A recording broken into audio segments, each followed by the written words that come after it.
Hello and welcome to the latest installment of Roy's Book Reviews.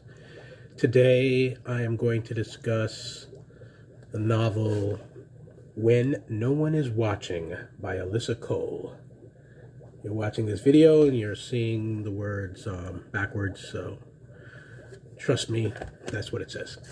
Anyway, Alyssa Cole's When No One Is Watching made for a fun, fast read. It's a story of gentrification made even more sinister than it is in real life most of the time. The back cover of this book describes it as Rear Window meets Get Out, which is certainly an intriguing tagline. Those happen to be two of my favorite movies. The Rear Window part has to do with characters checking each other out from the window of an across-the-street apartment. This is done most often by Theo, who is the main male character. His counterpart is Sydney Green, a black woman who the white Theo is drawn to.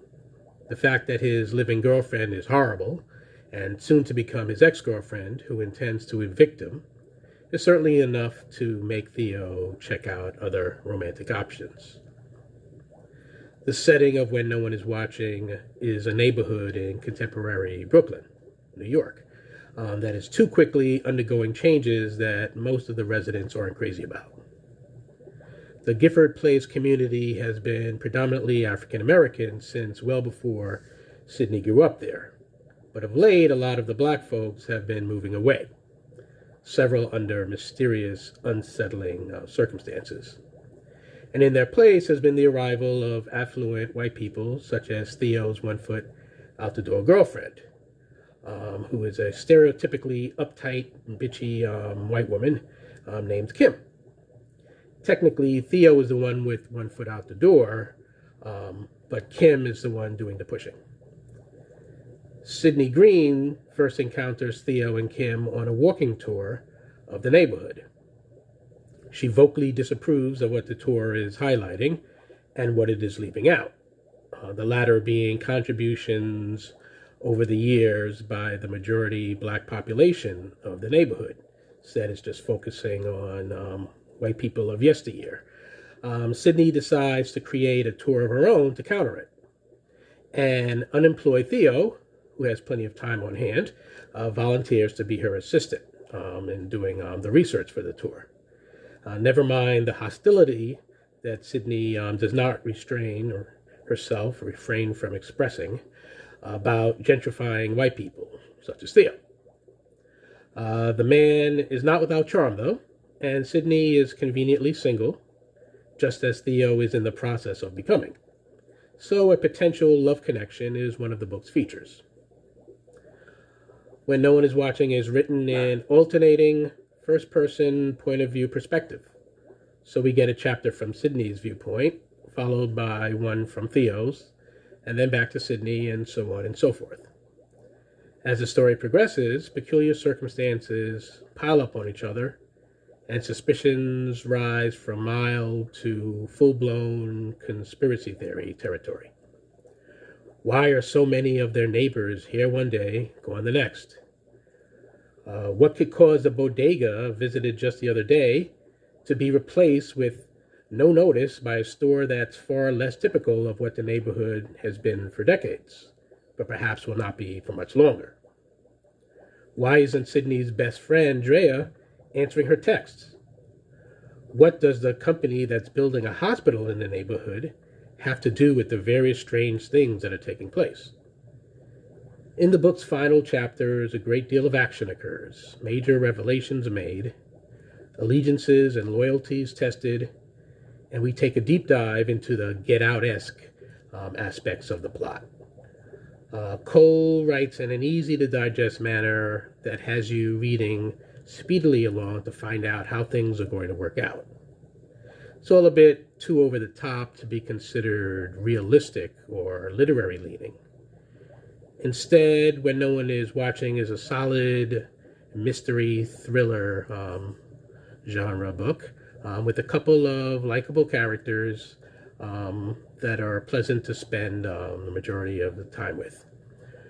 Judging from the list of previously published Alyssa Cole titles that are promoted, on the final page of this book. She spends a lot of time in the romance genre. Those are most of her published books are romance books. I tend to steer clear of full-blown romance novels, but not of books where romance is an aspect of the story.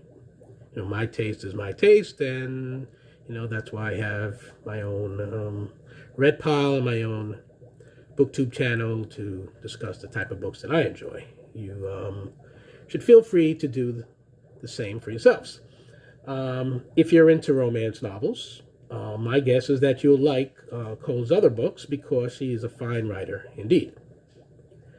And if your preference leans more towards books with social commentary to make, and perhaps a disappearance or two to solve along the way, some shootouts and stuff of that matter, I recommend that you check out When No One Is Watching. I'll be watching out for future Alyssa Cole books, though probably not the ones that feature a man and woman looking longingly at one another on the front cover. I can think of no higher compliment to give an author than that I'm watching out and looking forward to what they come up with next, and I can definitely say that about Alyssa Cole. Another novel that I read that is also about gentrification, that's the main theme of it, is Hunting in Harlem by Matt Johnson. I do recommend that book as well. There is a similarity in that, instead of, Brooklyn, it's Harlem, obviously, but the neighborhood is changing. People are moving out mysteriously, being replaced. Their characters are trying to figure out what's going on. Matt Johnson gives us a mystery thriller just like Alyssa Cole, but his book also has many more humorous touches, I would say, than this one, which is straight more of a edge-of-your-seat thriller type, less light on the comedic touches, though there are definitely observations and a lot of sharp remarks, digging remarks about the ways white folks made, largely by Sydney, but also by some of her neighbors that will cause you to smile, maybe chuckle here and there. It's not quite as funny as Hunting in Harlem, but I do recommend both of them if you're into the gentrification theme. Speaking of themes, I said at the beginning of this review that it's described as Rear Window meets Get Out. And speaking of the Rear Window part, there's a show on Netflix that I've recently started watching. Let me pull up the title. It's pretty long, so I'll probably forget to say it correctly. It is called The Woman in the House Across the Street from the Girl in the Window. And it's a kind of a tongue-in-cheek title because it's inspired by other movies and books that are on the trope of a character seeing something through their window, maybe something that's murder or suicide or something like that. But then the person is not proven to have seen what they actually saw. It gets denied. So then you're wondering, is this person crazy? Did they really see it? Or will they be able to prove it? So that is a fascinating trope that has been done over and over and over. Rear Window is the gold standard. I would not call The Woman in the House Across the Street from the Girl in the Window the gold standard at all. I find it a bit annoying because I can't quite tell how seriously I'm supposed to be taking it or how funny I'm supposed to be finding it. Both aspects seem to be getting each other's way and keeping me from enjoying it as much as they probably would like me to. So I'm only 3 episodes in an 8-episode show, and I don't think I'm going to finish it. But I did finish When No One Is Watching by Alyssa Cole, which I do recommend. I also recommend Matt Johnson's Hunting in Harlem. And I recommend, as always, that you, in between Netflix binging, pick up some books. Some of them may end up becoming Netflix shows in the future. You never know. Read them all, and you'll find out which ones make the screen.